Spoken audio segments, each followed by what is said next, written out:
வணக்க மக்களின் சம் பாருங்க. If u is to v equal to v is to w ன்னு கொடுத்துருக்காங்க. Then find u power 4 is to v power 4 தான் கண்டுபிடிக்க சொல்லியிருக்காங்க. ஸோ வாங்க இது சால்வ் பண்ணலாமா? இங்கே என்ன கொடுத்துருக்காங்க, u is to v equal to v is to w ன்னு கொடுத்துருக்காங்க. இது எப்படி சால்வ் பண்ணணும்னா உள்ளே வெளியே தான். ஃபஸ்ட்டு உள்ளே இருக்கிற ரெண்டுத்தையும் மல்டிப்ளை பண்ணணும், நெக்ஸ்ட்டு வெளியில் இருக்கிற ரெண்டுத்தையும் மல்டிப்ளை பண்ணணும். பண்ணலாமா? ஃபஸ்ட்டு உள்ளே இருக்கிற ரெண்டுத்தையும் மல்டிப்ளை பண்ணலாமா? v into v என்ன வரும்? v square. நெக்ஸ்ட்டு வெளியில் u w. ஸோ நமக்கு v ஸ்கொயரோட வேல்யூ uwன்னு கிடச்சிருக்கு. இப்போ என்ன பண்ணலாம், கொஷின் என்ன கேட்டிருக்காங்க, u power 4 is to v power 4. இப்போது u power 4 அப்படியே வச்சுக்கோங்க. இந்த v power 4 எப்படி எழுதலாம்னா v ஸ்கொயர் பவர் ஸ்கொயர்னு எழுதலாம்.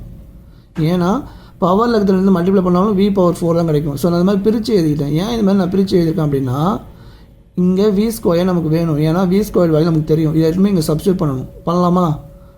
அப்போது u power 4 is to v square value என்னது, u w ஹோல் ஸ்கொயர்.